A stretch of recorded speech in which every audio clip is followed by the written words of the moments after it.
Good evening, everyone. Welcome to our X Space. Sorry about that. It's been long. I think the last time we had this was like months ago, and I know a lot of people have been anticipating. We've had messages about, oh, when are you going to have your X Space? It is today, and welcome everyone. Welcome everyone to today's X Space. Please, can our panelists check their DM? We've been sending requests for them to come on. So, we know a lot is going on. I would just like to have like a little bit of conversation. Please keep your questions on where our panelists are going to ask them. Wumi, can you hear me?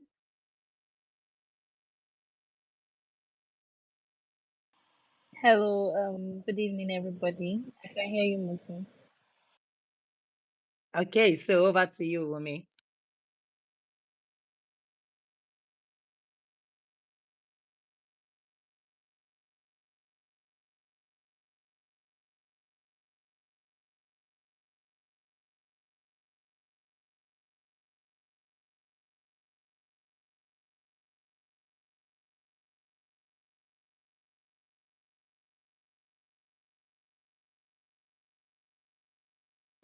Okay, so it seems Wumi is having a bit of network issue, and our other moderator is presently having network issue. Well, happens a lot.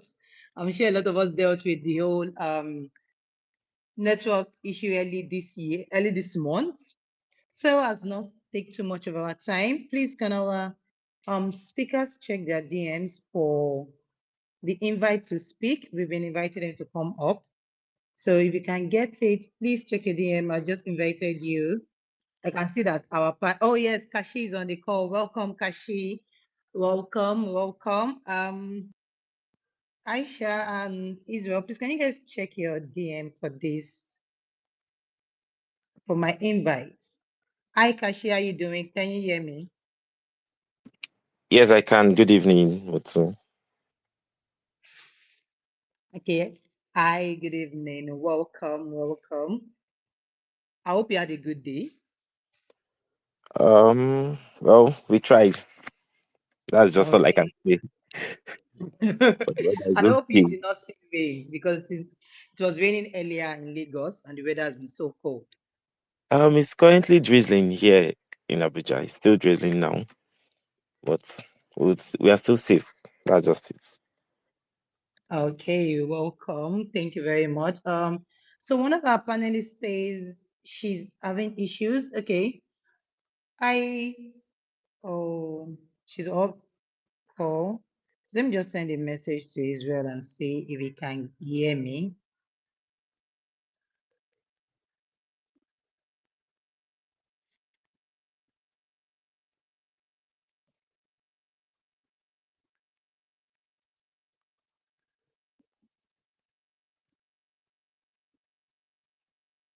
So to everybody on the call, thank you very much for joining our much anticipated X Space. It has been a long time coming. We're sorry we disappeared for some time. Well, not that we disappeared actually. We had other activities. For those of us that attended some of our activities, I'm sure you know that we're having other activities, like we're having activities physically, not online though, but we're having other activities. And we say a big thank you to everybody that come to our activities, that like our posts, retweet our posts, talk about money. Thank you very much. You are just hearing my voice because I'm trying to see how I can get all our panelists to join, to come on board. I think there's still some issues ongoing. I don't know if Israel got my invites. Oh, if I said he hasn't gotten any invite to speak. Okay, so let's see if I can just make a co-host. Okay, Israel, did you get the co-host invites?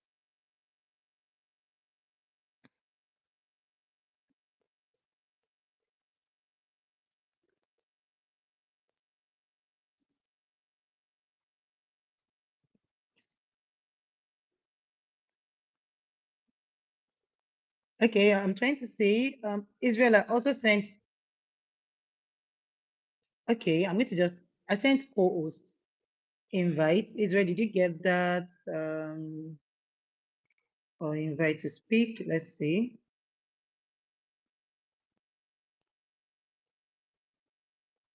Okay. Seems Ilion and his people are trying us today. Hi, Wumi, can you hear me? Hi, Mutun, I can hear you. Can you hear me? Yes, I can hear you loud and clear. Welcome, welcome. Thank you. Good evening. Good evening. Sorry So I was, about the network issues. oh, I'm sure we all are kind of like, we are used to it at this point.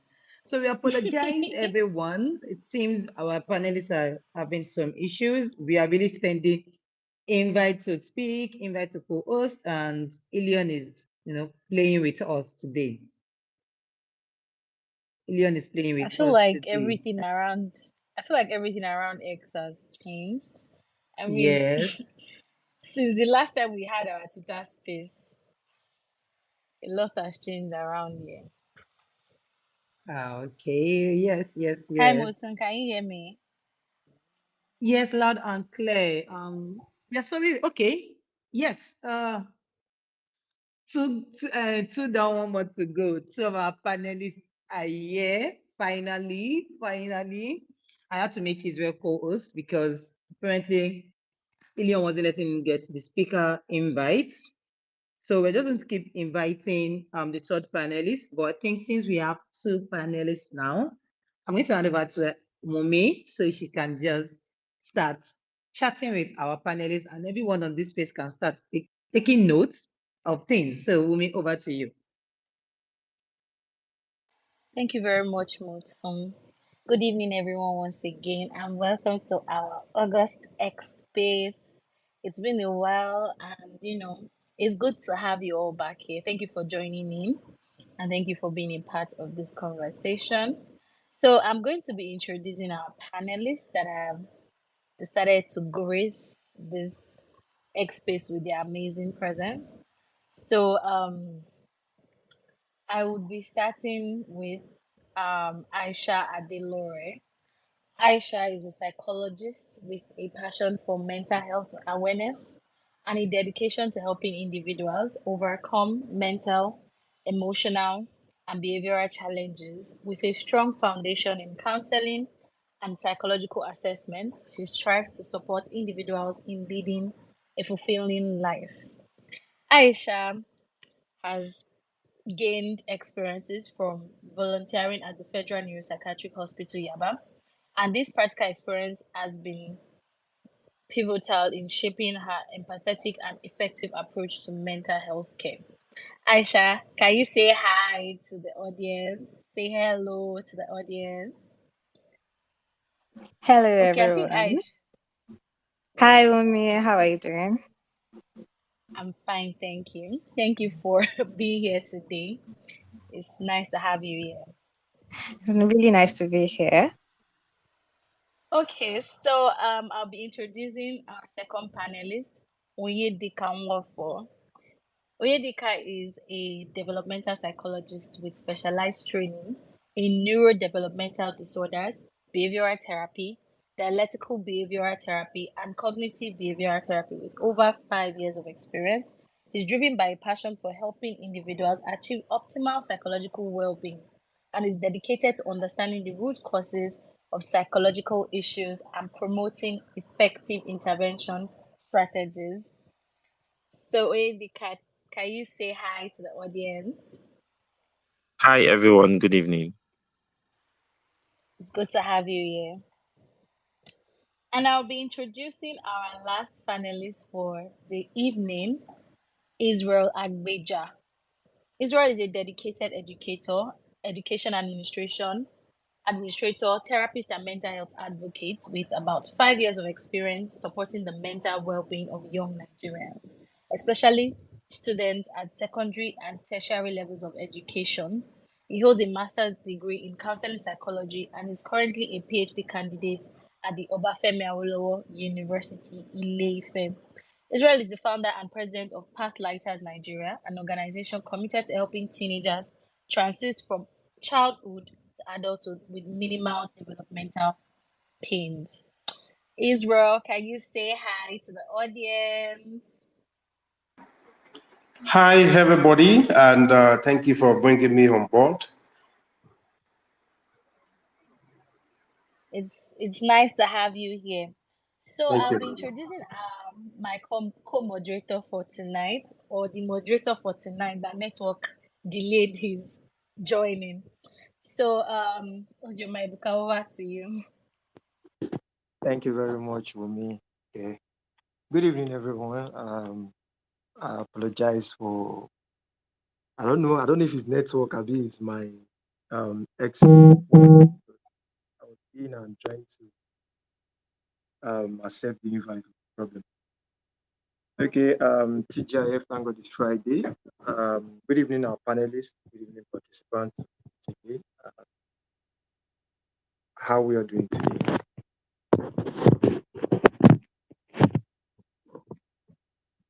Okay, so without wasting much of our time, we'll just go straight down to business. I believe our audience are actually eager to learn from us. And I believe that the panelists themselves too are fully prepared for us to educate us about this topic for today: winning big, losing bigger, to gamble with addiction. That's a very, very interesting topic. I believe I will learn more from it today. Okay, so without wasting much of our time, let's just get straight right to the discussion proper. So, our participants, I am sure when they saw this topic, like a lot of questions popped up in their mind, and I'm sure they are here with these questions. So the room will be given to every participant to ask their question, and trust me, our judges are here to, our panelists are here to do justice to your question. But before we even dive deep down into gambling with addiction, I will let's talk about the concept of gambling. What is the concept of gambling? And I would like Aisha to please explain to us the concept of gambling. Aisha, are you with me? Yes, thank you very much, Ebuka. You're welcome. Okay, so when we are talking about gambling, basically and simply put, it's just about putting something valuable on the line, like money, your personal belongings, or anything, with the hope or that you would get something more than what you put out there. So it is basically putting your money or valuables on the line with the hope of winning more. So it involves two things: risk and hope. So you put something out there, the outcome is not certain, but you are hoping that at the end of or like the result of what you put there is like double or at least more than what you put there. And there is also a chance that you lose what you put out. So there are different types or forms of gambling, and it's basically about uncertainty and hope, and with the hope of winning something.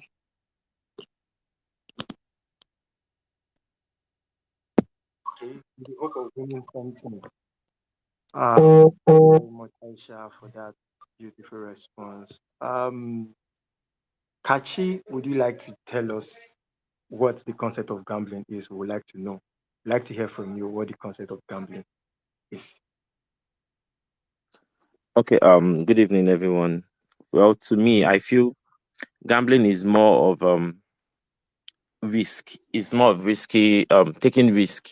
And so whereby you tend to, put in little amount of money, like she said, hoping to get a bigger money from it. And also you tend to it's more like a lucky stuff, whereby the chances is 1/2. It's either you win or you lose. that's gambling for you. So you don't know if you're going to win or if you're going to lose. But most times everyone is like they are motivated to take that leap of faith. I would call it leap of faith, whereby they feel, oh, okay, I think if I just put in this money now, like say 100 naira, definitely I might win 2,000 naira. See them start putting in money, and that's, to me, that's gambling. They are just risking something without not putting in much work, going to get bigger results. Okay, so they are risking something. It's a 50-50 chance to get something out of it, or at the end of the day, you might not get something out of it. So riding on the word risk, some people say that everything we do in this life is all about risk taking. And some people, we invest in business, and most times, sometimes this business will not work out. So, would you now say that running a business is just like gambling? Kachi? Yeah, I'm here. So, running a business there's just a thin line between running a business and gambling. Yes, both has risk, but when it comes to business, it's more of a calculated risk, whereby you know that you're buying these goods for a certain amount of money, and you've actually calculated, okay, this is the profit I intend making from these goods. Unlike gambling, whereby you put in your money, you don't know if you're going to make money out of it or you lose out of it. So that's like the whole difference between them. And then for business, you're able to okay, the money that you put in, you're able to okay, if it's growing, while it's growing, you can reinvest the money into the business. And probably when your business grows, you can also employ other people. Unlike gambling, whereby since you did not really work hard for that money, you're not going to you don't see reasons of reinvesting the money, so you can just spend off the money immediately and start looking for money to put in again. That's where borrowing comes in and debt comes in. Okay, so there are risks involved in the two. According to you, that's wonderful. So, I think Israel, what's your take on this? Would we say that running a business is just like gambling? Well, I wouldn't use it. Thank you very much. I wouldn't use the word gambling for business. Like Kachi said, yes, gambling and business both are risk related, or risk is an essential component of both gambling and business. So I'm not going to say that business is gambling. No, business has risks, but then business is not gambling, in the sense that, see, there's something about gambling that you can't exactly say exists in business. And it is that in business, you to a certain extent determine the outcome of the business. For example, if like I said, you're buying and selling, let's take business at its basic in its basic form. So you're buying and selling, and then when you're buying, you can calculate that, okay, this is how much profit I'm expecting from this. If I take this particular commodity to a different location, I'll be able to sell more and gain more. If I choose to maybe brand it better, I may be able to gain more. So to some extent, you determine how much you make in business. Yeah, risk is underlying both activities. However, in business, or in, excuse me, or in trading, that's business at the minimal level, the person involved to a very large extent determines how much the gain is, and then whether or not gain is made. Fine, there are other extraneous activities. But in gambling, the gambler has practically very little chance of influencing the outcome, except the person has a backdoor access to the outcomes. So in gambling and in business, of course, risk is an essential part of both. But in business, the person has a high chance of influencing the outcome. I think it was Kachi that talked about calculated risk and some form of other influences that the person may have on the outcome of business, which is not existent in gambling. Thank you. Thank you very much for that, Israel. So one thing I could get from this is that gambling and business has risk involved. One is calculated, one might not be calculated, or one is something you can influence. In business, you can actually influence it, but in gambling, it's something you cannot influence, except maybe you have an access at the back end, just like Israel said. So, Aisha, would you do us the honors of airing your own opinion on this question? Yes, like they basically said it all. Gambling is just like flipping a coin. You don't know, is the only thing that says you get a head or a tail is chance or luck. But for business, there are steps, there are plans, calculated risk that has been mentioned, on like research, preparation, all these things are put in place while running the business or while venturing on a business. But for gambling, it's luck, basically luck or chance. Okay, thank you very much for that. So for gambling, it's basically luck, it's basically all chance. So now that leads me to my next question. You said for gambling is basically loss of chance. So now, what will we say are some of the factors or situations that can lead individuals to gambling? We know that this thing is it's luck. Luck either can either shine on you or cannot shine on you. It's a chance, 50-50 thing. So now, when you know this, then what do we see as some of the factors or situations that still lead people into going to gambling? Aisha.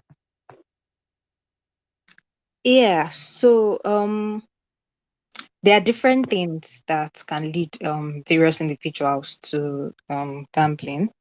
Like there are different things, but like the most common ones or the ones that we know about is can be there's this thrill, like this thrill that people find, this excitement that people get, that isn't gambling, that kind of draws people into it, like the desire and the want to be in an experience that is kind of stimulating to some extent. It can make it appealing to people because of the I wins, I risk. Like people get to sometimes venture in things that are dangerous. The possibility of getting caught or getting away with something that is dangerous. This is one of the things that gambling is characterized by. So this thrill seeking behavior can often draw people into it. And that thing is impulsivity. Some people are actually impulsive, and they are sometimes unable to control like their urges or like thoughts, unwanted thoughts that come to their consciousness. And this thought process can lead them to gamble more and more without thinking about the consequences. So impulsivity, thrill seeking, and sometimes for some people it's just boredom.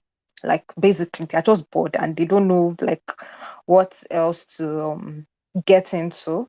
And gambling can, because of the thrill or the uncertainty, it can draw people into it, and then they get hooked in a way.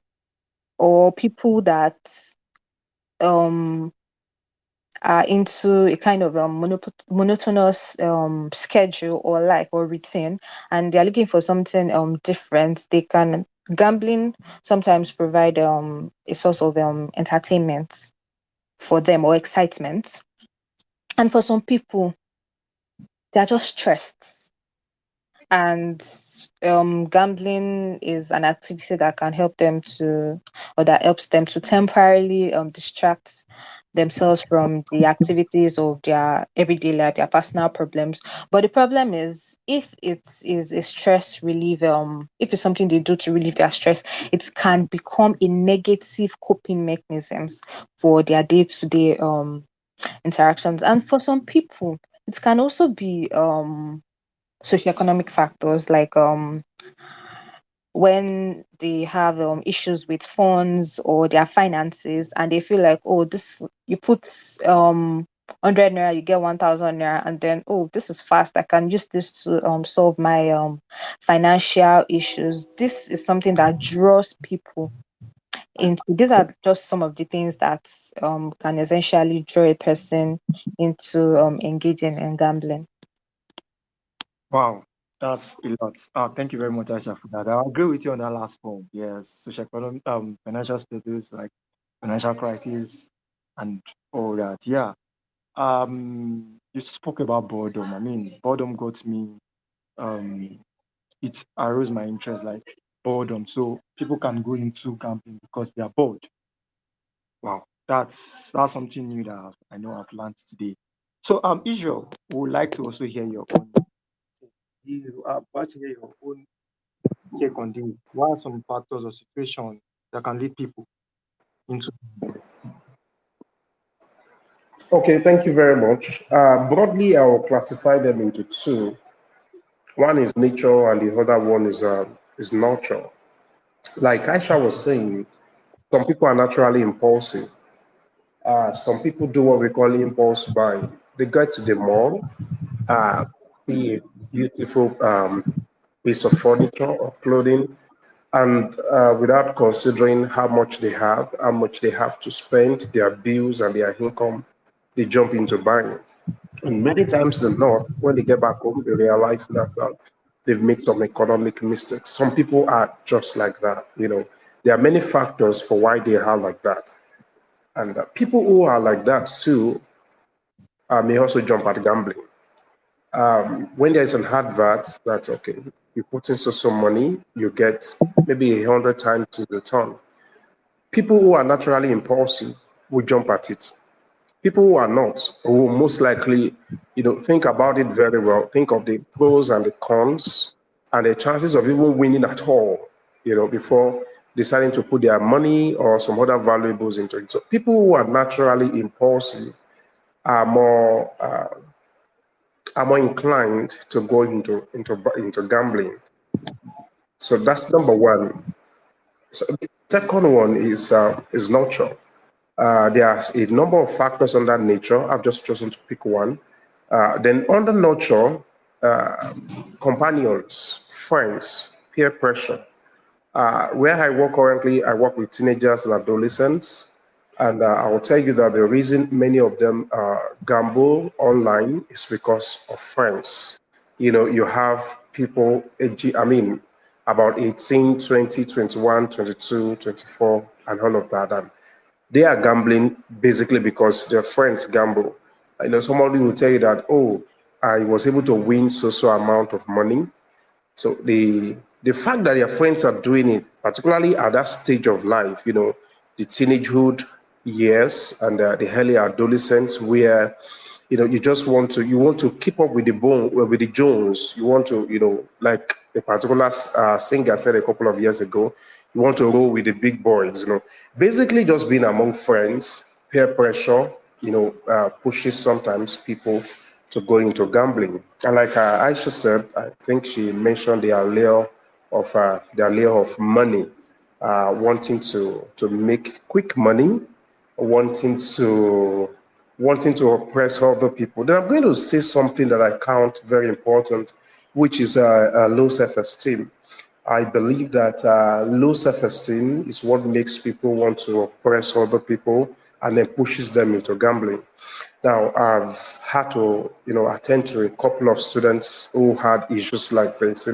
The friends are using a particular type of phone. He also uses a good phone. I mean, they also use good phones, but then they just want to keep up with these other guys and then oppress people in another clique.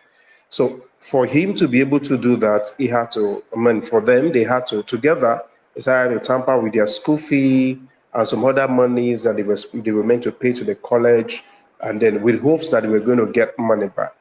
Now, in our session, I realized that the major issue with them was that they had low self-esteem. Imagine in Nigeria today, a student of about 19 years old using a phone of 90,000 naira and still feels like he's a small boy because some other person uses phones of 250,000 naira. So I would say that sometimes the desire to want to be like other people, which in itself has some underlying issues such as low self-esteem, like I mentioned earlier, could push people into gambling.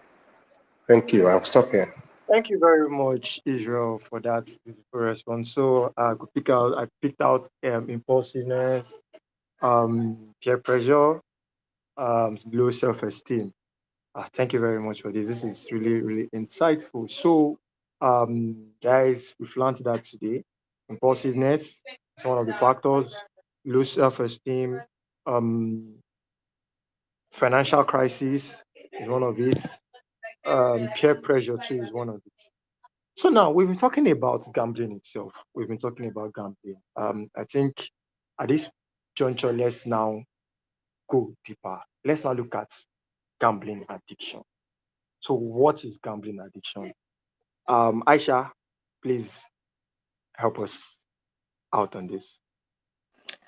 Okay, so when we are talking about gambling addiction, it's also called compulsive gambling disorder, and this is a serious mental health condition, and it is usually underestimated because a lot of people are not aware that it is a problem, and it is a mental health condition where an individual feels constant, overwhelming urge to gamble, even when the harmful effects is a lot, even when it causes a lot of harm to themselves. Like when people have this addiction, they're usually unable to control or stop their gambling behavior, and they can try to stop, but still they find themselves going back to it, and this can lead to a lot of things in their life. They can lose their finances, their relationships, their work. Like it can make them lose a lot of things in their everyday life. They can, like, it leads a lot of people to borrowing, and then borrowing to pay back what they've borrowed, and a whole lot of other socioeconomic factors. It can even affect their physical health, as the person who has gambling addiction is focused majorly on the next win, like covering on for their losses.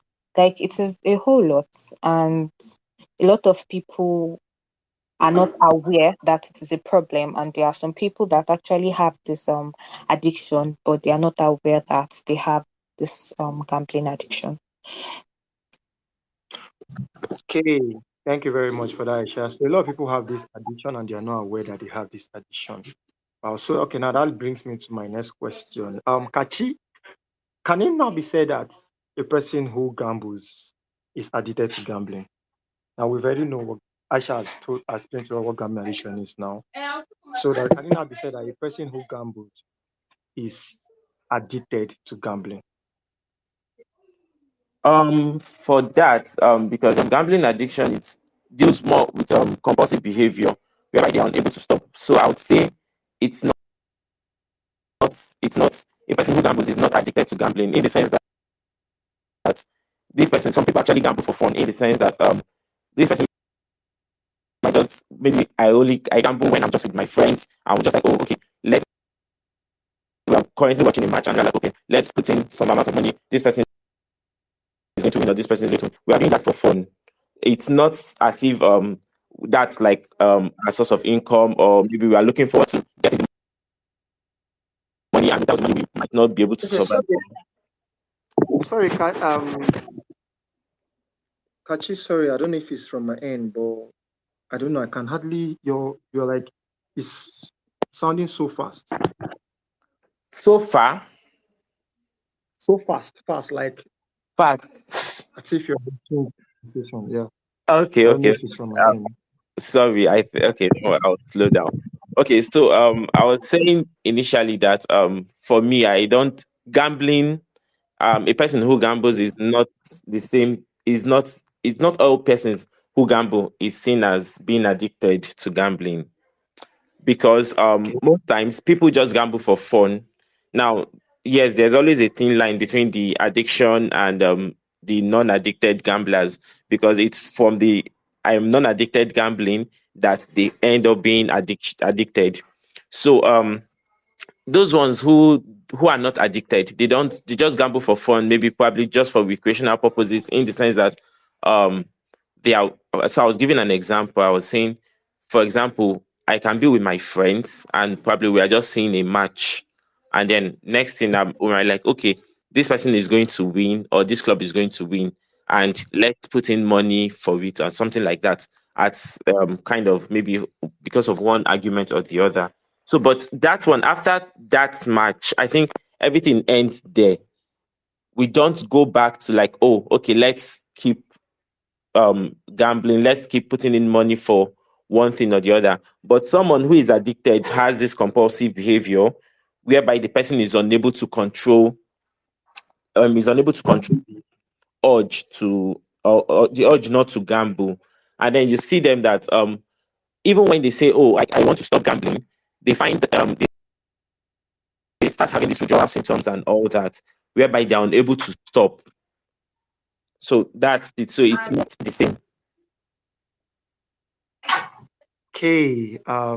Thank you very much for that, Kachi. So now we've seen that not all persons who gamble um, are gamble addicts. So now, and you posted something, Kachi, when you were speaking. You spoke about like you could just be with your friend and you guys are watching a match, and next thing, just okay, let me just take on this and just see the outcome. Just do it one off, you go, you don't, it's not like you're coming back every day to do it.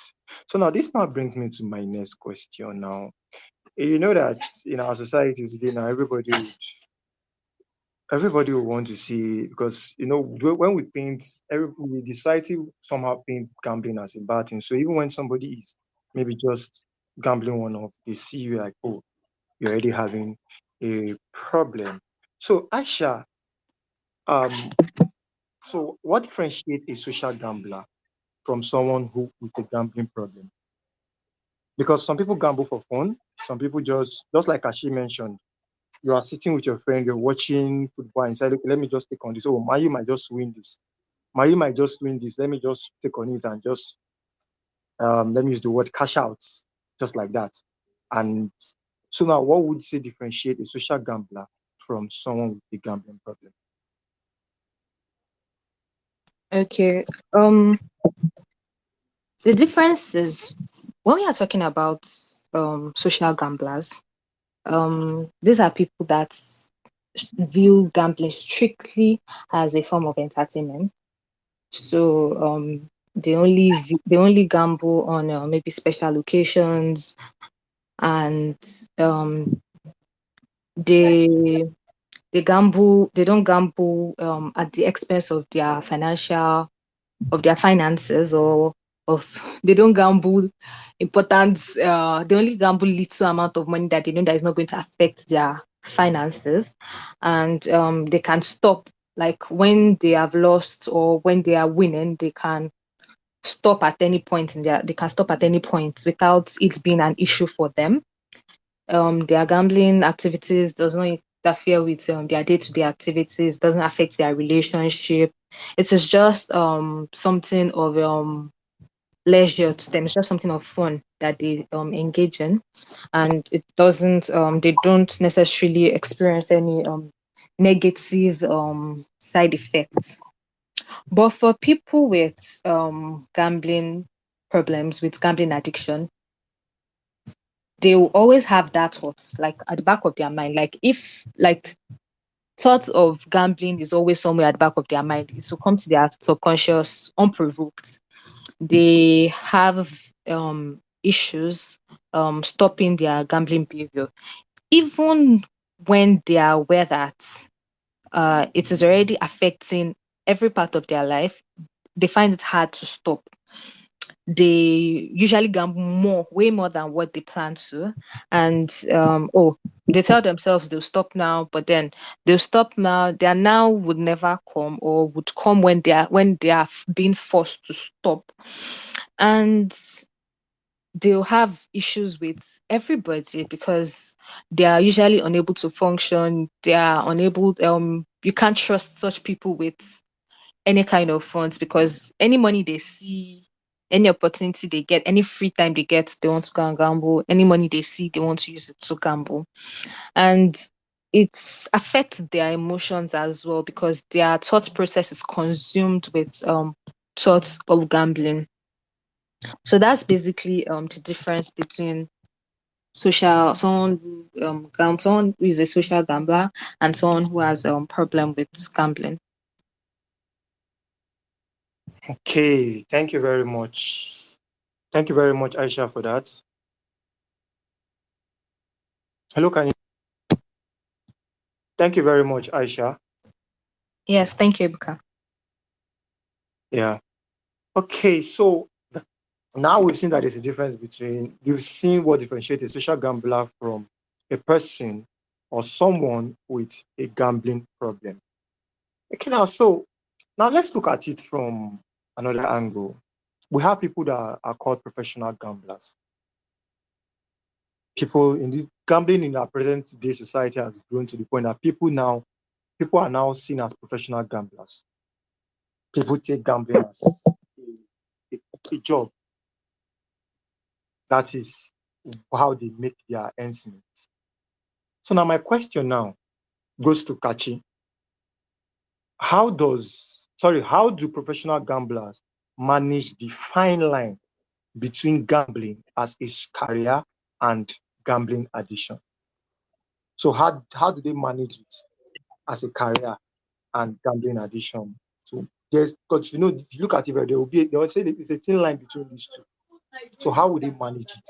Yeah, it's always a thin line between the professional gambler and those ones who gamble as a career, and the problematic gamblers, that's those ones who are addicted to it. So now, as a professional gambler, if you're a businessman, you know this is your business. So there's always a point of view setting boundaries, because you wouldn't want to tamper with that business, because, and also you have it at the back of your mind that whether you win or not, you don't need to gamble, because you still make your money from it. It's just like saying someone who sells cocaine, for example. Someone who sells cocaine, they don't take that because they know that they can easily get addicted to it. So they would rather sell, make their money, and move on with life. So, but once in a while, they can easily just engage in it. So for me, I see most professional gamblers as social gamblers, that they just do that for fun, and they normally set their distinct boundaries. Okay, this is the amount I'm going to use for this game, or this is the amount I want to put into this gambling stuff. And also, they also know the back end of gambling, because every gambling organization, they always have back end. So most of these gambling companies you see, they work back end to fight against their customers, in the sense that they don't want the customers to win. So the more you lose, the more they make their money. So these professional gamblers, they already know, okay, this is how these things work. So they won't be so foolish to put in much money or more money into the gambling. So that's the whole this thing for it. Right. Thank you very much, Kachi, for that insightful response. Israel, let's hear from you. Professional gamblers, how do they manage the line between gambling as a career and addiction? Okay, thank you very much. You're welcome. Yeah.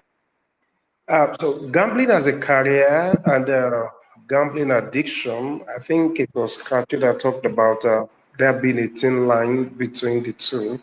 And I think the thin line is about the fact that one approaches gambling with logic, with a business mind, while the other one approaches gambling, one impulsively, and two, yeah, basically impulsively, and two, emotionally. Fine, impulsively is more of emotionally too. So it's about the goal for the compulsive gambler or the addicted gambler. The goal is, oh, the gain. How much am I going to make, without considering the costs? That's what I think differs, in the case of a professional gambler. It does not only consider the gain, it considers also the chances, the possibility of losing, and the impact of the loss, what impact the loss would have on the fellow's finances, on the person's social life, on the person's mental health, and some other factors like that. And so in that case, gambling is approached, one, in the case of the addicted fellow, from the angle of, oh, this is how much I'm going to make.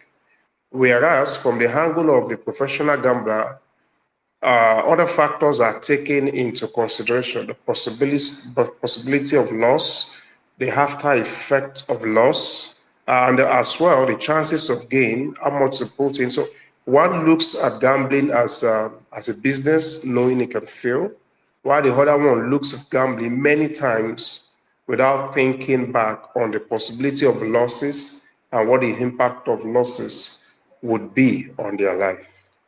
Thank you.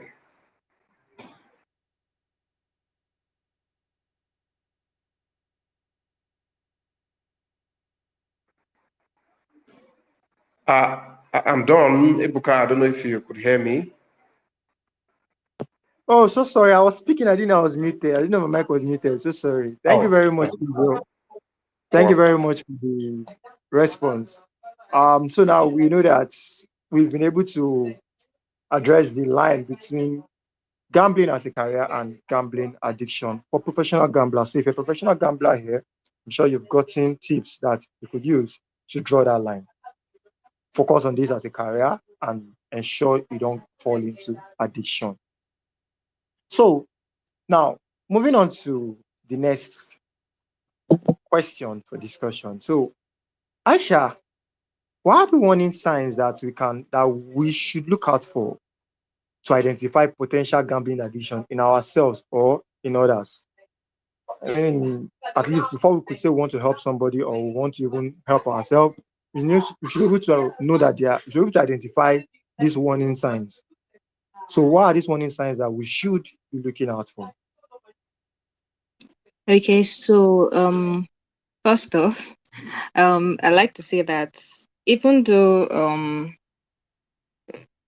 we can see, or yes, we can see some characteristics in a person or in ourselves that might indicate that the person is addicted to gambling. We are not professionals except for the licensed or professional mental health experts. Those are the only people that can actually diagnose the person of having a mental health condition, and which gambling addiction is one of.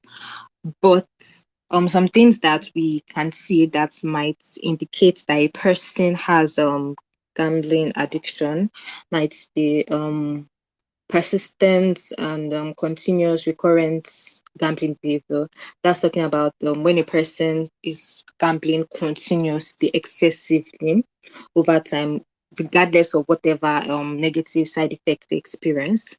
Another thing is when they're unable to control or reduce the gambling activities or habits after trying to, okay, people can say, okay, for the next 2 months they would stop gambling, but then the next 2 days you're seeing them continuously engaging in that act. Another one would be when the gambling activity has already significantly affected their day-to-day activities, like they're unable to function, they are so distressed and so focused on gambling that it has affected their overall emotional well-being, their quality of life. And that thing is neglecting responsibilities or their relationships.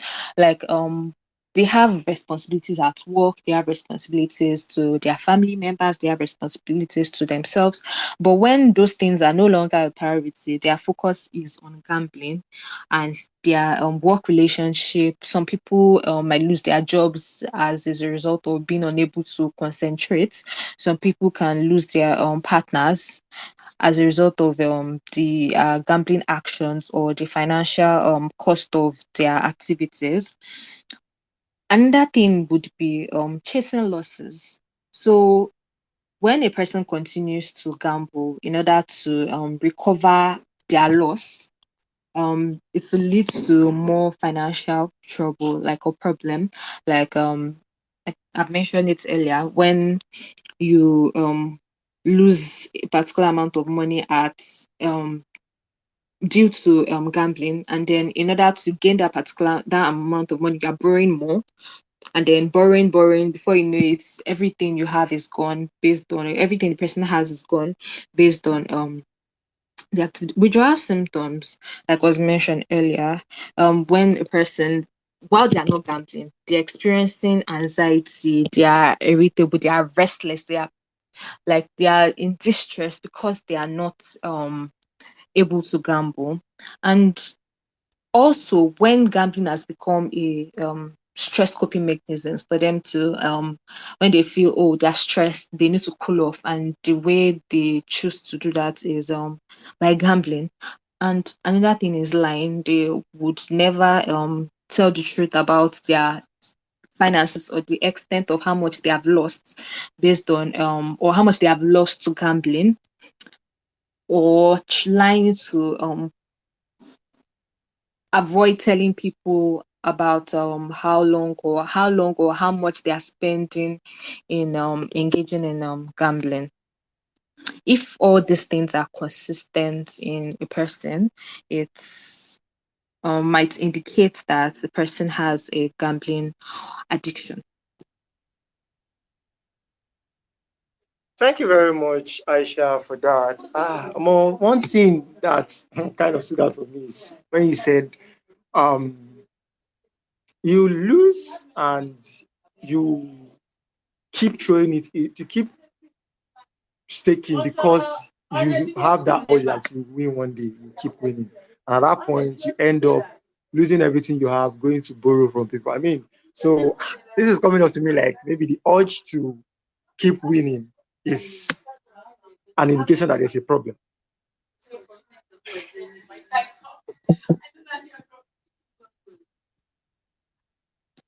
Hello, can you hear me, Aisha? Yes, I can hear you, Buka.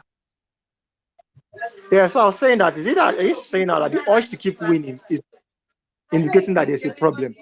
Yes, the urge to continue gambling, regardless of whatever impacts, the time the person is using to gamble, if the time is one that a person is supposed to spend on maybe improving their personal relationship, or advancing in their career, or like just investing that time in maybe resting. But if a person is so focused on gambling, regardless of whether is they're chasing a loss or a win, this might be an indicator of having gambling addiction.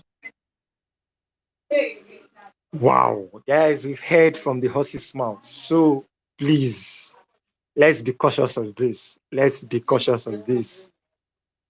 I mean, that urge to keep playing because you know that you win one day. Please, let's just pay attention to these signs, these warning signs that Aisha has mentioned.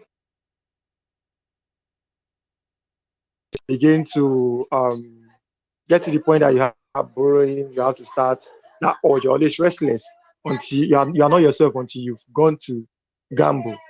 These are our signs, and we've heard from the mouth. So please, from the horse's mouth, let's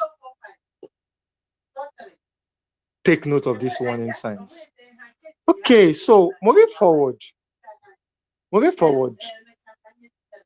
Kachi, are you still with me? Yes, I'm here. Hello, Yes, Kachi, are I'm you still. still? Oh, thank you. So, in what way does gambling addiction now affect our daily life? In what way can we say that gambling addiction affects our daily life? Okay. For our daily lives, gambling addiction. I think when you see someone who is addicted, usually the person has a lot of psychological issues, e.g., depression and anxiety. Anxiety, in the sense that when this person puts in money, trying to play a game or something like that, or once this person puts in money, this person is anxious, like, oh, I don't know if I'm going to win or lose. And at that point, this person is, the mood is not stable. So this person is having some mood swings and all that. So, and then you find out that if the person ends up losing, the person falls into depression, like the person becomes very sad and all that.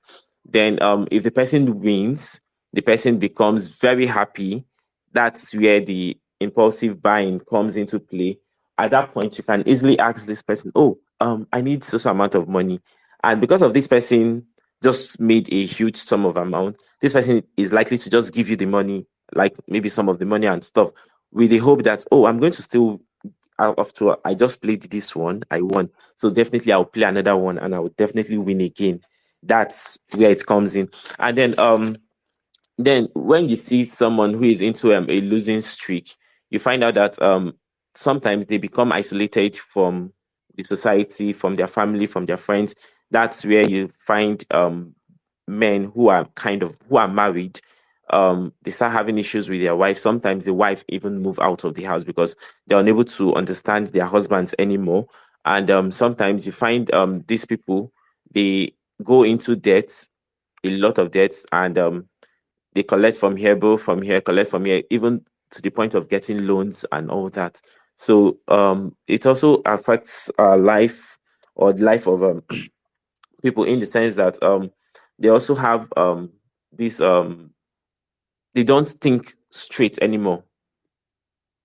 So their thinking or their ability to make decisions are kind of not stable anymore, because everything this person is thinking of is, I just want to make big money, I just want to make money, I just want to make money. And then maybe if the person has lost a lot, the person is trying to chase the lot, the losses, trying to make more money from it and trying to beat the market and all that. I think I'm done. Yeah, thank you very much, Kachi, for that. Thank you very much. So guys, we've heard it. You won today.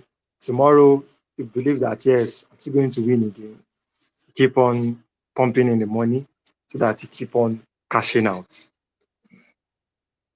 I think I'll agree with Kachi on this one. I'll agree with you on this one. Okay, so moving forward, Israel, are you still with us? Oh, yes, I'm still here. Okay, so Israel, I would like to know what are the key factors that contribute to the development of gambling addiction?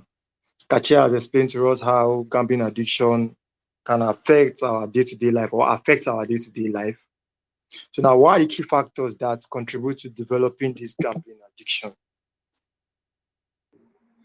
Okay, thank you very much. There is a chemical that the brain secretes, a neurotransmitter called the dopamine. The Sorry? dopamine, Okay. the dopamine, yeah. The dopamine is usually secreted by the brain. It's usually the chemical, the neurotransmitter that is secreted when an individual has accomplished something or achieved something, and it basically controls pleasure. It brings about euphoria, and let me put that aside. It's in the brain. What actually predisposes people to gambling is the fact that the reward system of the brain has been hijacked by this pleasure-seeking behavior by dopamine. The thoughts that, oh, I'm going to win, or I'm likely to win, or I have won, the euphoria that comes with winning, or the pleasure or the euphoria that comes with the possibility of winning sometimes hijacks the normal functioning of the brain. So when you hear people tell you that, oh, addicts are unable to concentrate on basic daily activities, I mean, basic daily activities like, cleaning up their rooms, looking good. I don't know if you walk past some of these gambling shops, you'll see people maybe on your way to work very early in the morning, unkept, their hairs uncombed, they've not had their bath, they do not look good. Now, those basic life functions, looking good, eating well, sweeping your abode, I mean, they seem to lose touch, of those actions. That's because the part of the brain that controls that has been hijacked by the desire to go after dopamine, the desire to have dopamine secreted, in the brain. And that happens when either they win or they have, the thoughts of winning. So that is one thing that basically predisposes people to gambling when the reward system of the brain has been hijacked by this neurotransmitter called the dopamine. That's number one. So the other time I was talking about nurture and nature. The second thing that environmental factors, basically nature and nurture. The second thing that predispose people to gambling, I would say, is a kind of environment that people grew up in. Most likely, I mean, this has even been proven by data that people from conservative communities or religious backgrounds, honest conservative communities and religious backgrounds are likely for no logical reasons. They are not likely, for no logical reasons, they are not likely to go into gambling. If you ask them why they don't gamble, they may give you religious reasons. Oh, it is against the ethics of my religion. But then that's religious. That may not be cognitive. That may not be logical. So for no logical reasons, they just don't gamble. Whereas people who grow up in communities or in families or, in places where it's the norm. It's not even seen as wrong, in the moral sense. People like that are likely to, be open to gambling and eventually get addicted.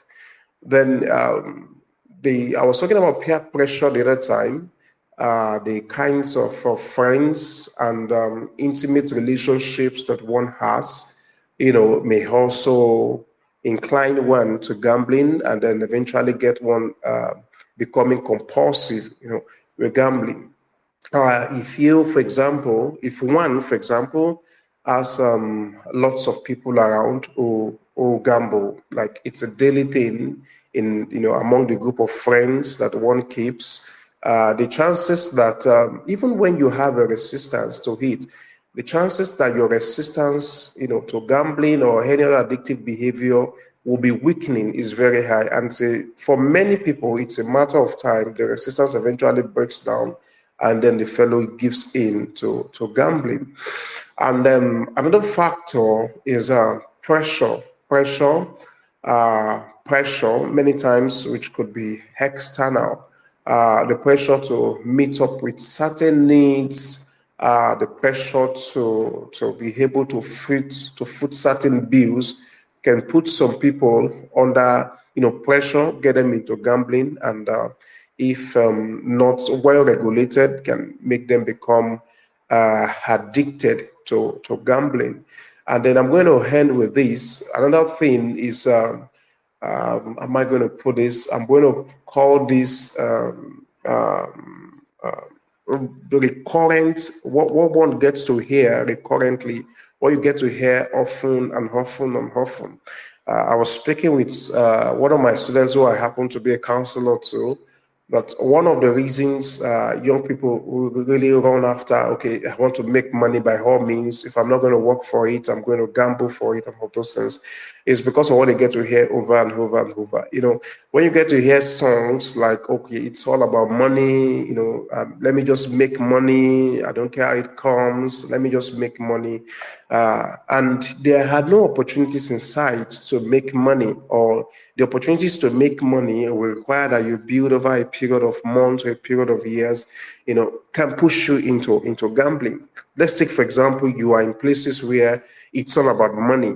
Nobody talks about contentment. Nobody talks about, you know, some other values, the values of people around, or what you get to hear. It's all about money and money and money. It can actually push people into gambling, and if not well regulated, into gambling addiction. Thank you very much. Thank you very much, I thank very much, Israel, for this. Please, one thing I've gotten out of this is the urge to just keep getting the money coming. People just tend to lose themselves, like forget to the parts that you need to take care of yourself, you need to look out for yourself is shut out already. But the urge to keep looking for money keeps coming back to back. Thank you very much for that wonderful response. I would just please try. I'm pleading with the panelists. Please, let's try to work with time, please, in our responses. I know we have a lot to say. I know we have a lot to unpack, but we should just try to keep to time so that we'll be able to leave here on time. It's Friday, and I'm sure even you yourself, you want to go and enjoy the Friday evening. So going forward, looking at the society now, Israel, what role does societal factor play in the onset and progression of gambling addiction? Okay, I would say our disposition to gambling as a society plays a very huge role in people getting addicted around us. You know, I'm not an old person, but back in the day, I would say that it was an act that was frowned at by a majority of people in society. People who gambled back then would usually walk around the gambling house and walk around and then, you know, just jump in and try not to get noticed. But, you know, as life progressed, as time went by, the society began to either look away from it, and then I would say look away, and then gradually it became something that was socially accepted. So I would say that gambling is something that's become something that's in society are socially accepted, and that social acceptance. Once there is an acceptance, you will never know the extent to which people can go. And now that there is social acceptance of gambling, I would the extent to which people can go cannot be determined. You can't determine that. And then I would say that to a very large extent, it has led to addiction, or it has contributed to addiction among people of this generation. Okay, Israel. So you say now that I don't know. Are you now saying that social acceptance of gambling? You know, because at least we all know that gambling, sports betting, casino, and all that is legally recognized. So are we now saying this recognition that this has gained legally is one of the issues, or one of the things contributing to the increase in gambling addiction? Is that what you're trying to? Yes, exactly. That's what I'm trying to say. When you see someone like Wilson Oruma, JJ Okocha, these are football stars that, you know, we all respected in their playing days, you know, coming to advertise betting, you know, using the lure of advertising and all of that. So, and when you step into it, you see, addiction operates by by the pleasure and pain system. Once there is pleasure in it, there's release of dopamine. You keep going back, wanting that release of dopamine. So, once society has accepted it, I would say, using the power of advertising, and then let me also add this to it. It's more often than not when you're giving people license to do something, it's important too that you also educate them on the pros and cons. So what happens in a society is that fine, betting is licensed, anyone can bet, but then there is very little education. Thank you for money. Thank God for money, but there's very little education as to, okay, what does it mean to gamble responsibly? I mean, what does it really mean to gamble responsibly? Go to betting houses, you will see people less than 18 gambling. There is not enough education, there is not enough awareness about gambling and how to gamble responsibly. So you see people going into addiction, and then some even to the point of not even wanting to seek ways out of their addiction. Thank you very much, Israel, for putting clarity to that. Kachi, do you have one or two things to add to this question on ground? Okay, so for me, yes, I think this thing, because of like Israel has said, when you see those top stars, those top stars out there doing advice for these gambling companies, definitely you will want to try it out. And now, quite enough, we have this thing whereby a lot of gambling organizations or companies, they do this thing that they tell you that once you register, they give you like a 500% bonus or 100% bonus or something like that. So I think that one that they're projecting out there, you personally, you don't want to lose out on those opportunities. So you try to like put in, okay, let's register and do that and try it out and see. It starts from there, from trying it out constantly. Okay, maybe for the first time you try it out, you're kind of that also increase your chances. Like, oh yes, oh okay, I think I can win, and then before you know it, you just become addicted to it. And also, the society has also made it very easy in the sense that everyone that can stay in the comfort of their houses and do their online gambling and everything, no longer going to shops and all that to go and gamble, whereby people can see you. Now you can just stay in comfort of your house with your phone, just do what you want to do, and nobody knows what you're doing and all that. Most people now call it online business. When you ask them, oh, what do you do for a living? Sometimes some of them tell you, oh, I am into online business and all that, not knowing that it's gambling. So I think that's one also, because of the acceptance from the society, it has also increased the rate of people getting addicted to it. And also from friends, also peer pressure also affects people getting them addicted to it. In the sense that when people, for instance, you see your circle of friends, everyone is doing, and most times, majority of them are cashing out. You won't want to be left out. You definitely want to, okay, let me just try this thing out too, and all that. And then maybe if luck is not on your side, and then you try it out and you lose, you definitely want to kind of revenge, in the sense that, oh, I really need to collect back my money from these people and all that, thereby putting in more money, thereby participating more. And before you know it, the person becomes addicted and all that. I think I'm done. Thank you very much, Kachi, for that beautiful response. Guys, hello. I know we are all following and we're all learning. And in case if you're just joining us, this is Money August X Space. And for this X Space, we are looking at the topic winning big, losing bigger, the gamble with addiction. So, moving forward, let's now look at our relationship with family and friends when it comes to gambling addiction. Israel, how does gambling addiction impact relationship with family and friends? Okay, thank you very much. I would say that the impact of gambling addiction on family and friends differ, number one, based on the disposition of people around to gambling itself. If I'm a, excuse me, if I'm a gambler and I'm addicted to gambling, but people around me are not favorably disposed to gambling, you know that the relationship between us will be tense, will not be smooth.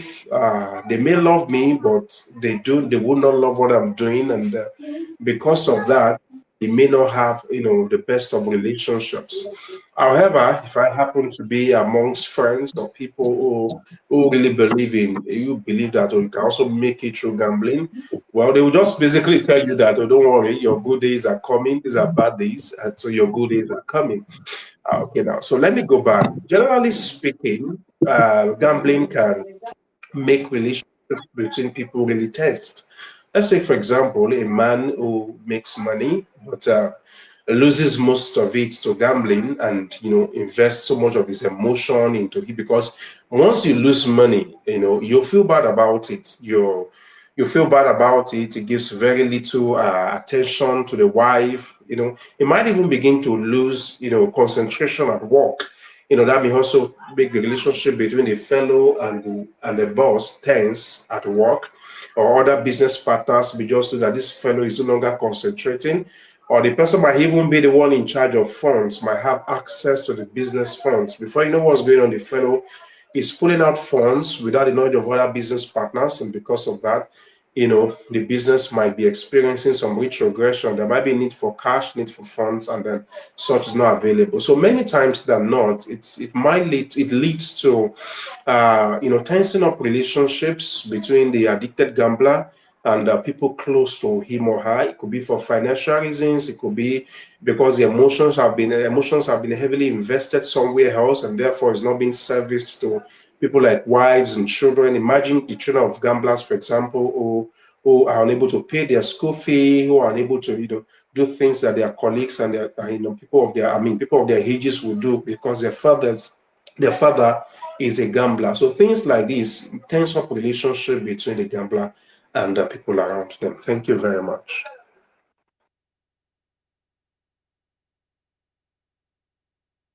Thank you very much for that, Israel. Thank you very much. So, tension, basically, at least the word tension you keep on repeating the word tension. So, in our relationship, it always causes that tension. Yeah, I hope we're all following and we're all learning something new here today.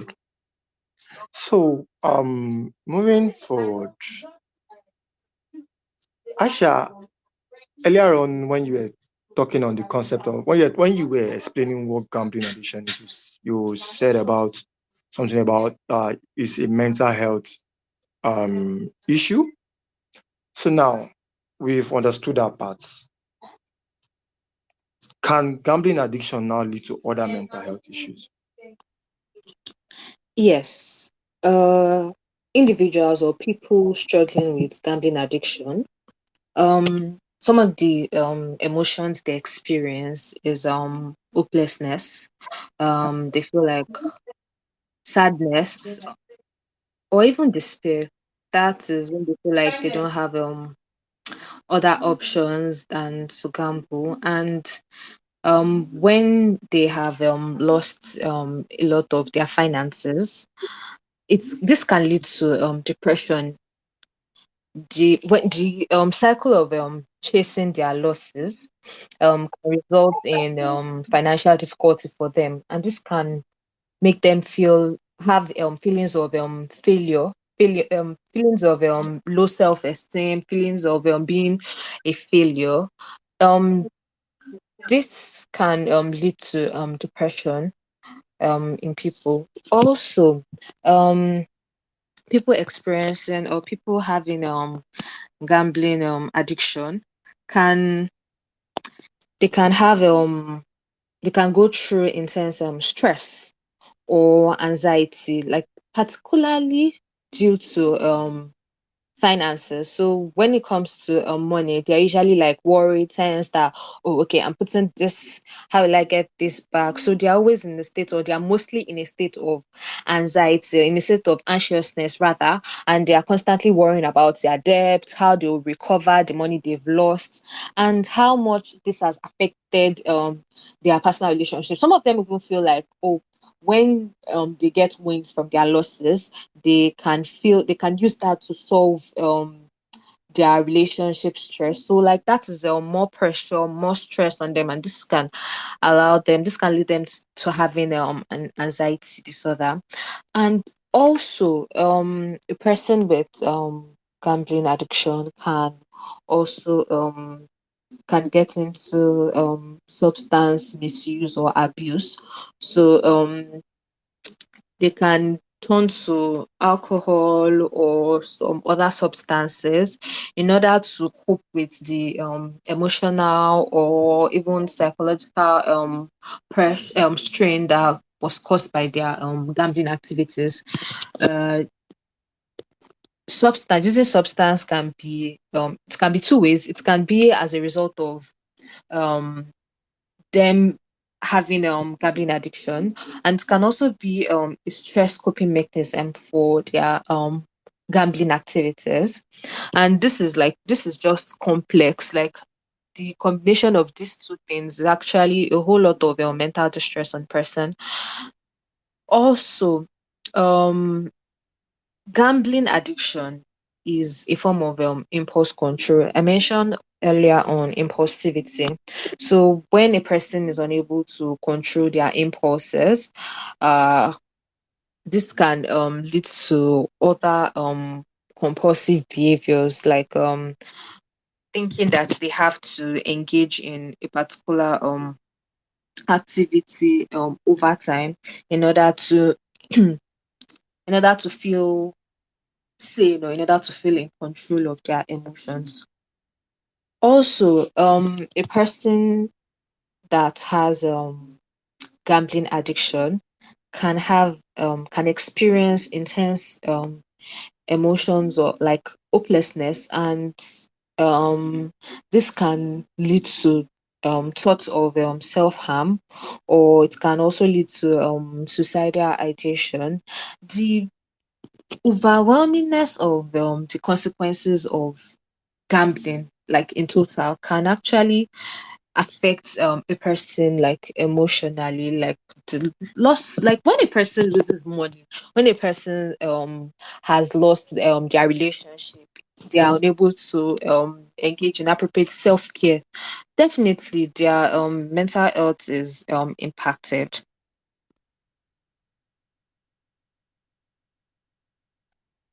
Thank you very much, Aisha, for that. So, as we've learned that today, that gambling addiction can also lead to other mental health conditions. It can lead to depression, it can lead to anxiety, and various other mental health conditions when it comes to gambling addiction. So, moving forward, trying to meet up with our time. Israel, are you still with us? I'm sorry, Kachi, are you still with us?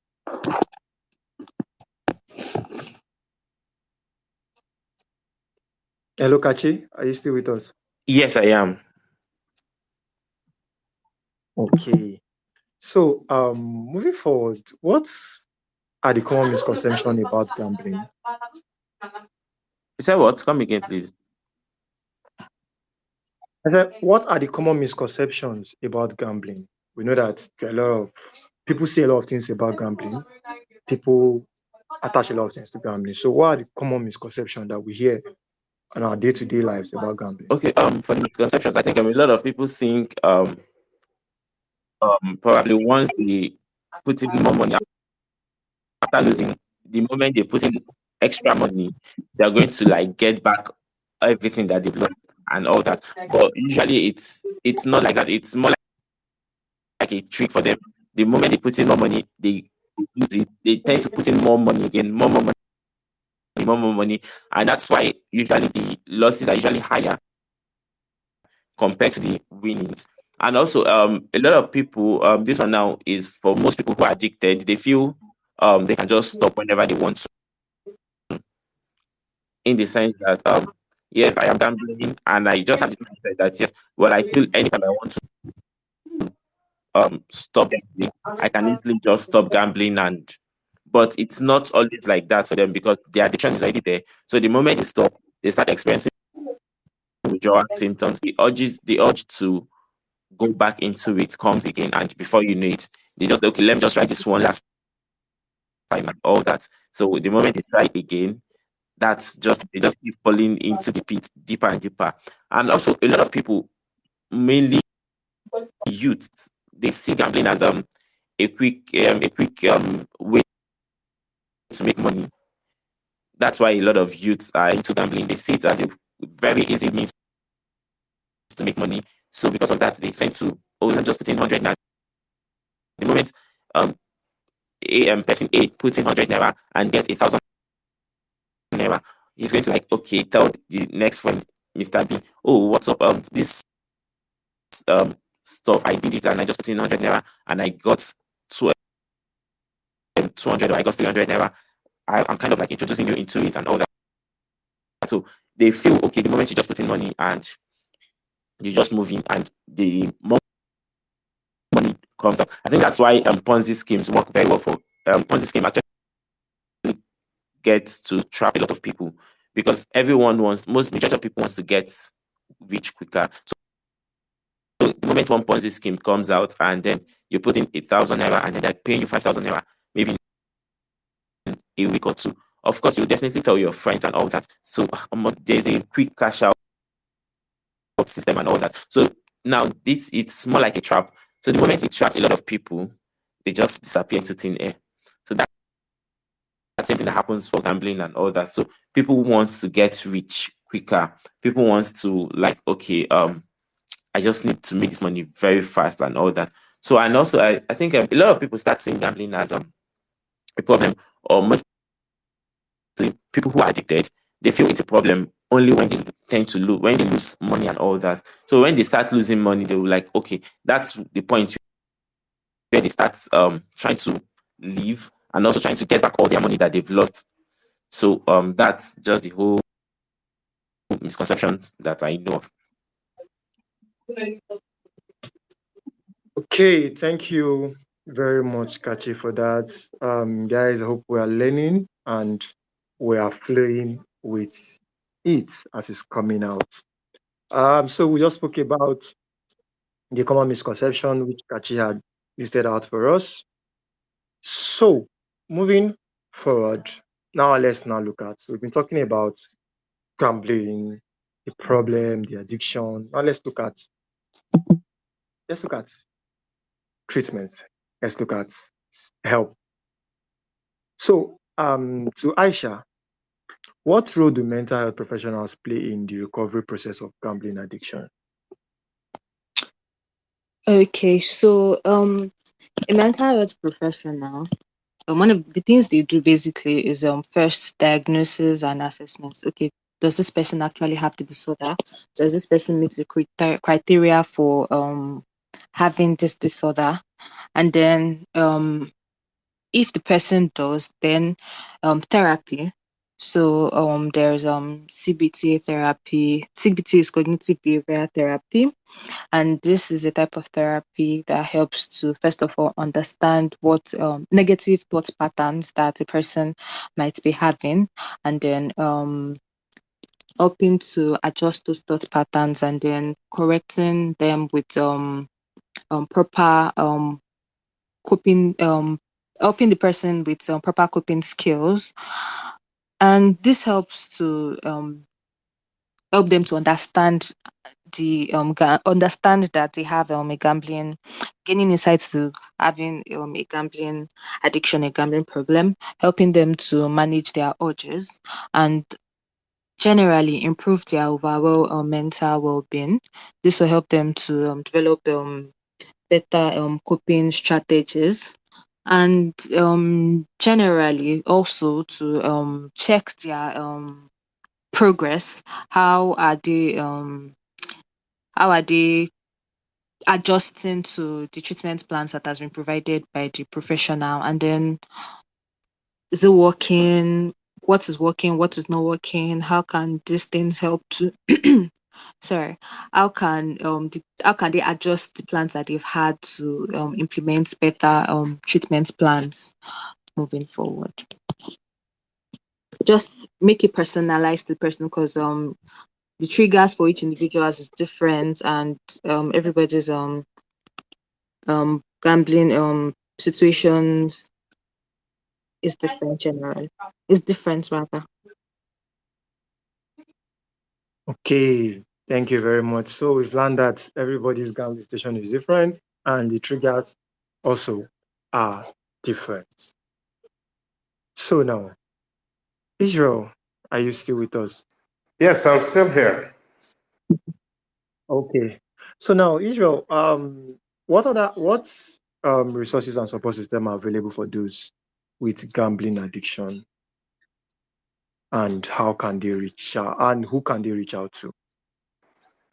Okay, thank you for the question. First of all, I would want to take the social route, the building of communities. There are communities, there are recovery communities, some of them online.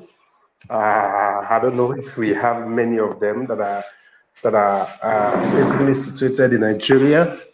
But then one of such is that people lean on other people who are just recovering or who may have recovered from addiction. Normally, there is something we call support groups. Support groups are made up of people who are going through addiction, people who have made progress in their addiction, in addiction recovery, and those who have fully made recoveries and are trying to help other people also achieve recovery. So there is a support group. That one is organized. The number two, for an addicted person, I'd always counsel changing one's social circle. Changing one's social circle. Many times than not, one social circle fits what one does.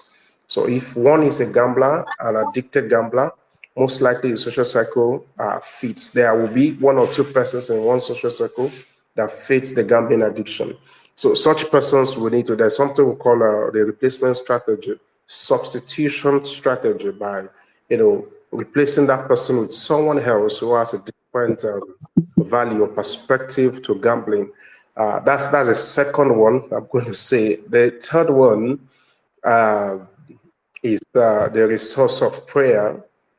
Before I even get to that, I'll mention this is in a way social too, accountability partner. I remember at a time in my life I was addicted to using snuff, that's tobacco, and I actually got trapped because I used to have a catarrh all the time. I was always having running nose, and somebody suggested it to me. Why don't you use this to get rid of the running nose? And before I knew what was going on, I was 3 years into it. I wanted to stop, and I could not stop until a friend of mine saw it in my bag, and it was just like, look, just give me a promise you will never use this again. And something I've been trying to stop for 3 years, a single word of promise to somebody who I knew I respected at the time and I honored at the time, helped me to break the addiction. It was as simple as that. So having an accountability partner, opening up to people. Usually, evil thrives in darkness. Whatever you do not like thrives in darkness.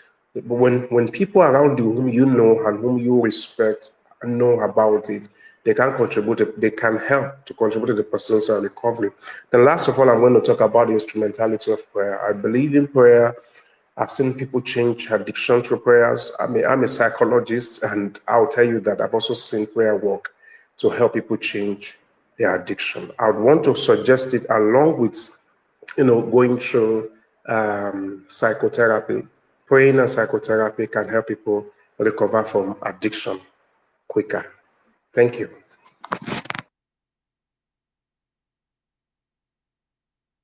Israel, thank you very much for that.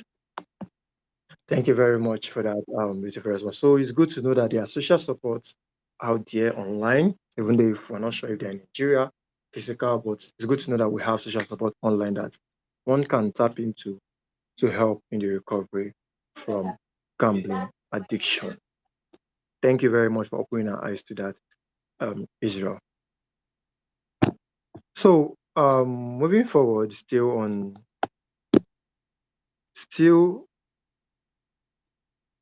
on gambling addiction, still on gambling addiction, winning big, losing bigger, the gamble with addiction. So, Israel, still, I would like to ask, what role or what's the role of education and awareness in preventing gambling addiction among young people? Saying that you deal with young people, you deal with adolescents, like you mentioned, where you work. So, can you tell us what role education and awareness is playing in preventing addiction among young people? Oh, I would say that it's perhaps the number one most effective tool to battling addiction. And by battling, I don't mean trying to help people recover. I mean preventing people from going into it. Where people are well educated about the chances of getting addicted. You see, one of the misconceptions of gambling, I mean, that young people have is that they think, oh, they can do it without getting addicted. Everyone I've spoken to, every young person, every adolescent I've spoken to who is addicted to gambling thought that they could never get addicted. So where people are well educated, um, I really appreciate what Man is doing. This is a form of education and awareness for people to, where we have many more of, if we have many more of these, before young people even get into it at all, they know what they are getting into. So even when they are looking at their football stars advertising, they know that it's not as beautiful as what they see on television or what they hear on the radio or what they see advertised on their phones. That puts them in in education, you equip them with the knowledge and the skills to either say no or to engage in whatever they're going to be engaging in responsibly, knowing that there are consequences. Knowing that there are consequences alone will help an individual to either refrain from it or refrain responsibly. And by the time he begins to smell the consequences, you already know where he or she is going to. I mean, the fellow already knows where they are going to end, and therefore helps to whether engage responsibly or pull back and stop totally. Thank you very much. Thank you very much for that. Thank you very You're much. welcome. So we've learned that today that our educating the public will prevent people from getting into it. It will always prevent people from getting, because once we are aware about this, we'll always want to stay away from it or take preventive measures, not so as not to fall into gambling addiction. Thank you very much for that insightful one, that beautiful one. Okay, so moving forward, Kachi, are you still with us? Hello, Kachi. Yes, I am. Okay, so if we look at in the society today, you can see someone might just be browsing on you can browse on your system, and you're trying to enter into a site, and all of a sudden you're being redirected to a gambling site. Or if you look at even online today, you see we have influencers online, we have skit makers, influencers who they do promotion, they do adverts for gambling sites for people to bet and gamble sites, all like that. Now, this happens. People see this every day. When you are trying to browse, you are being redirected to some of these sites, even while trying to browse, even if that is not what you want. So now the question is, do we now say, or let me not say do we now say, let me put it in this format. How has the rise of online gambling changed the trajectory of gambling addiction? Do you get that? Yes. Okay. So the thing is, because of the availability now online, whereby you're browsing one thing before you know it, the advert comes up, pops up, and you're seeing one gambling site or the other. Now, most times because of that, sometimes curiosity kills the cats. Most people might actually be. Hello. Hello, can you hear me? Yes, I wasn't hearing you for a while. It was kind of mumbling up. I don't know if it's your network. Oh, okay. I said, No. because of the availability now, that's whereby you're browsing and before you know it, one gambling site pops up on your screen, and you're kind of like, sometimes a lot of people get curious, whereby curiosity kills the cat, and you just want to like, oh, this thing that's always popping up on my screen, let me even see what it is and all that. And then when you go to the site, of course, you would see one celebrity or the other, and you're like, oh, okay, this person is even doing advert for them, which means it's legit and all that. So because of the fact that you feel it's legit and you're doing it at the comfort of your house, you just start filling forms and all that. Before you know it, you've started it already. Like I said before, you've started it and you're trying to like, okay, okay, you're saying put in money. It's 8,000 naira. What is there? 8,000 naira, it's kind of small. So you just put in the 1,000 naira and then you're already in it. You get, so if luck shines to you and you get the money, you maybe make 2,000 or 3,000, that releases the dopamine level in your brain. And of course you would want to try it out again. From there you start growing. And also the fact that we tend to see all these our celebrities and all that, it also gives us that impression that these things are legit. This thing is not actually a bad thing. It's being accepted in the society, of course, so it's not a bad thing for someone to do. So I think that's the whole this thing surrounding it. Okay, thank you very much for that. Thank you very much for enlightening us on that aspect. So, guys, we've heard it. We've heard it. And then I think for me too, one of the things I can just also say to this is, at least if we can practice the art of self-control. I know these sites will always pop up. They will always pop up. We'll always see them pop up and we'll be tempted to actually want to go to the site and put 1,000 naira, 2,000 naira, just like Kachi had mentioned. Okay, so moving on. Aisha, are you still with us? Yes, I'm still here. Yeah, thank you very much. So now, are there societal barriers to people seeking help? Yeah, definitely. I think the very first barrier that stops anybody from seeking help is stigma. Like people feel ashamed or embarrassed about talking about their struggle with addiction, gambling addiction, because there is a lot of stigma that can lead a person to feel isolated and that can stop or prevent them from seeking help.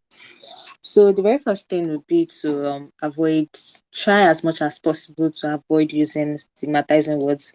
And if we do, we should watch it and correct ourselves. We should stick to just saying a person living with um gambling addiction, or a person struggling with gambling addiction, like that is in a way separating them from, they are not just about the addiction or the struggle. They are a person, also they are living with or struggling with the addiction. And that thing is awareness. Lack of awareness. When people are not aware that gambling addiction, or not aware that gambling addiction is a thing, and and if they are, or like after being aware that it is a problem, the treatment solution, like sorry, rather treatment options that are available for gambling addiction, and also limited access to the services, if there are, or for the ones that are available. Also, culture, like the environment we live in. How are people who seek help? How are they being treated? How are people with different types of mental health disorders, gambling in particular? How are they treated? How are they seen? How are their opinions respected? Like engaging in um community engaging in community to promote awareness can help to reduce this stigma on gambling addiction. Also, when people are afraid that when they seek help, their confidentiality will be breached, when they don't have trust for people around them, not knowing that there are mental health professionals that can actually keep confidence whatever they share. And cost of treatment can also be a barrier for people generally. Like the finances can be a major a person struggling with gambling addiction already has, or most probably has, a financial difficulty. So the cost of seeking help might also be a barrier for them to seeking help.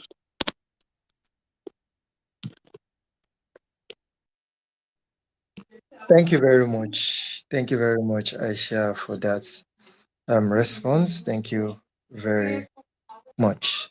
So, before we proceed, I would like to throw the floor open to our listeners who are in the house.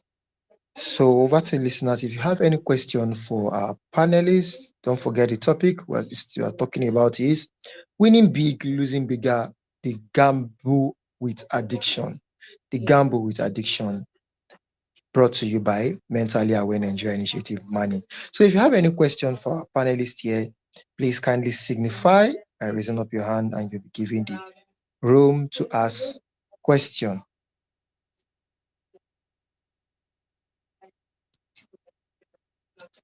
So please, if you have question, just raise up your hand and we'll take numbers, then we go into asking the question.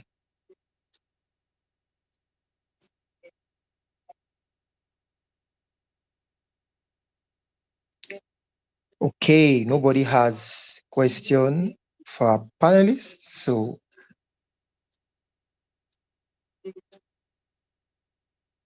okay, so we move on. I'll move on now to Israel. So Israel, Yes, how I'm can here. how can school and educational institutions play a role in preventing gambling addiction among youth? Oh, thank you very much. A very important one there. I would say that most importantly is creating counseling units. Most schools, many secondary schools, I wouldn't want to use the word most, many secondary schools actually do not have counseling units. They do not have counselors. And these counselors are the ones that are meant to, create awareness about some of these behaviors that may end up becoming addiction, particularly gambling, as we are discussing. So, one of the roles that educational institutions can play is to, number one, having standing counselors, and they're creating environment for those counselors to operate and to be actual counselors. In many cases, we have counselors, also teaching, also taking up, other administrative responsibilities that limits the person's time to be able to do the counseling work. The second thing is involving, giving counselors, time to talk, usually during orientations and all. Usually, when orientations like that, issues about the school, the facilities, the opportunities are usually discussed, with students. During this time too, I believe counselors should also be given the floor to be able to talk about some of these.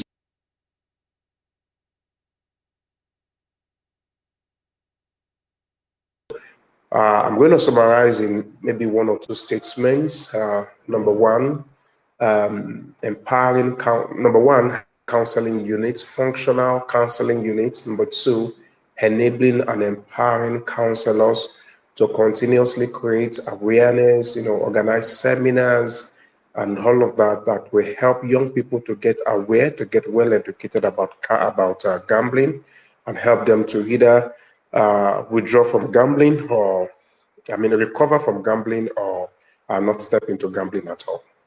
Thank you very much. Thank you very much for that, Israel. Thank you very much for that. Good one. That's good. So we've learned the role education and schools, educational institution and schools can play in preventing gambling addiction among young people.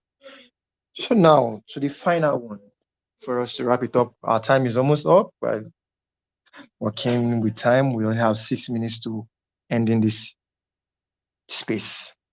And I hope that to our audience, I hope that we've been learning a lot today, and we are going back home with new ideas. We are going back home with new education, let me put it that way.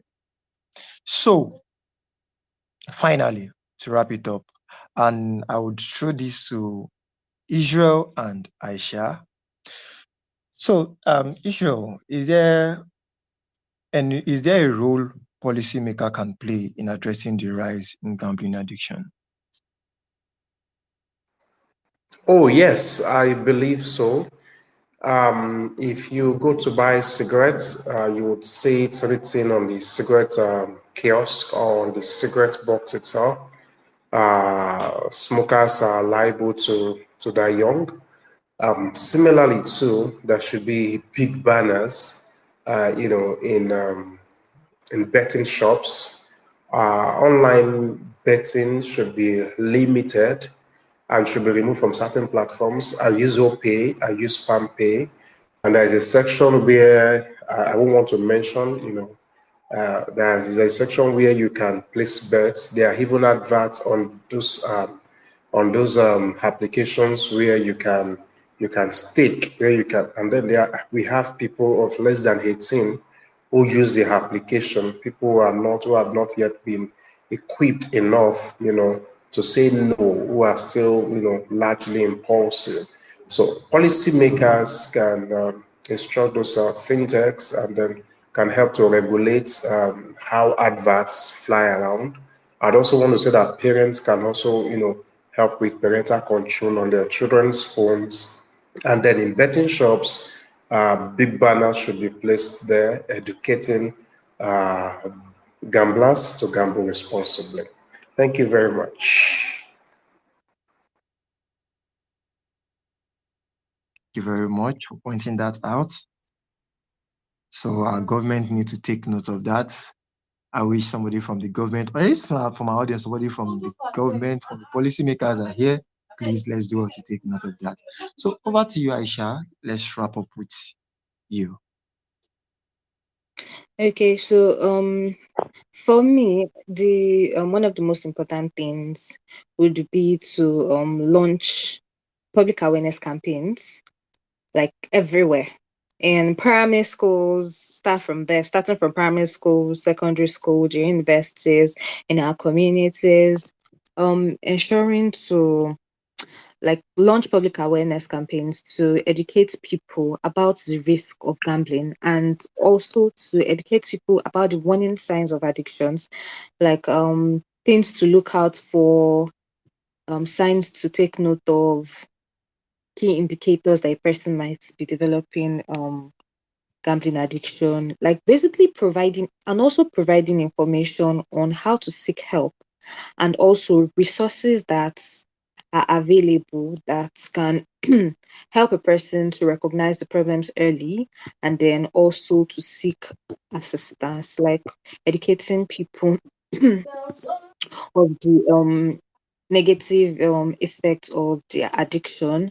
And finally, to ensure that while they are making policies, they should also ensure that those policies are actually strictly adhered to by this all these organizations. Thank you very much. Thank you very much, Aisha. Well, this question is so interesting. I'm loving the response that I'm getting to this question. I think I would also like to give Kachi the room to do justice to this question. Probably see has one or two other insightful things that we need to get. I wish policymakers are here to actually listen to this and take this home and try to influence it at the top level. Kachi, can we hear from you? Okay. Okay. So for me, I think since treatment plans are usually expensive and all that, I think it would be best if a lot of people who are addicted, they want to go for therapy sessions, but therapy sessions are quite very expensive. I think if the policymakers can actually maybe fund, let's say 50 or like some percent of the treatment plan for them, if they're able to fund it, then I think it will go a long way in helping a lot of people come out of that.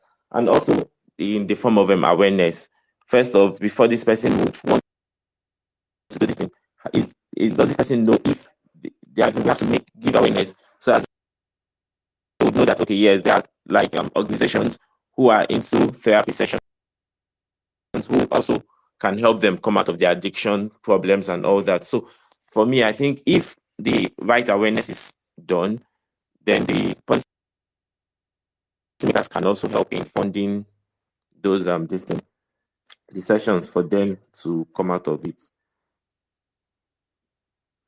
And also I'm thinking also I think a lot of people still gamble because of the money they are owing and all that. So I don't know if though I don't see that being possible, but it's just something I'm just thinking of.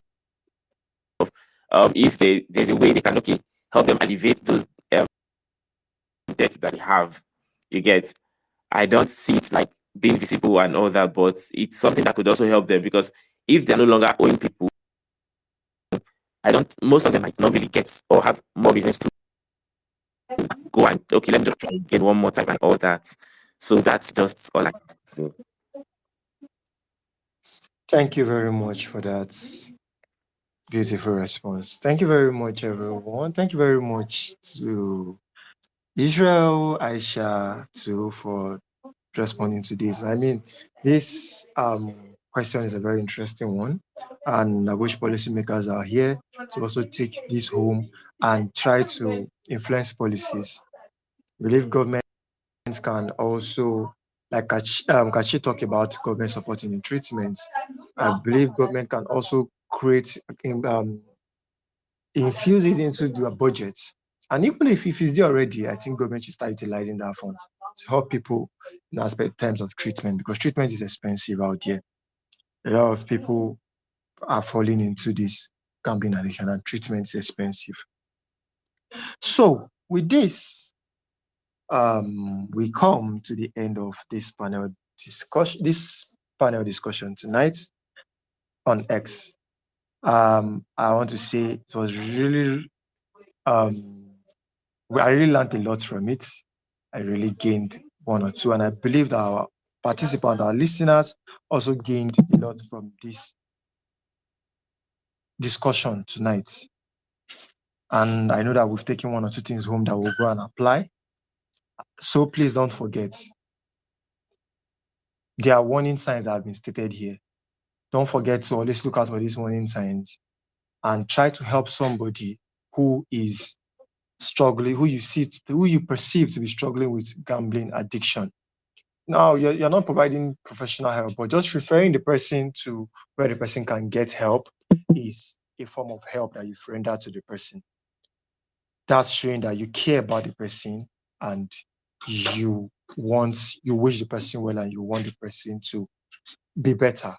So do well to always refer. Our organization like Money Mentally Aware Nigeria Initiative, we don't only create awareness, but we also provide counseling service. So you could also refer to Money, reach out to us on our social media at Mentally Aware NG on all social media platforms, and just request for a counselor. And even if it's on behalf of somebody, just make the request, and they will definitely reach out to the person or reach out to you with a counselor. So on these notes, I would say thank you very much to everybody. To my co-moderator, I am Wumi. Any final words before we wrap it up?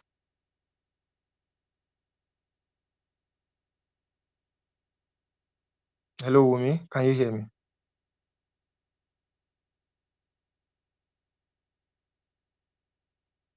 Hello, Wumi.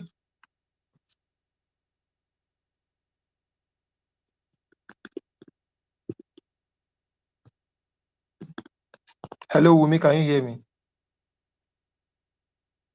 Okay, so thank you very much, everybody, for coming out. Thank you very much to our listeners. Thank you very much to our speakers. We really appreciate your coming here, and we really appreciate you being here to educate us about gambling with addiction. Let's not forget, our topic remains winning big, losing bigger, the gamble with addiction. And I believe we've learned a lot. Thank you very much, everybody. I remain my humble self, Ibuka Zioma. Have a good night rest. Bye, everyone.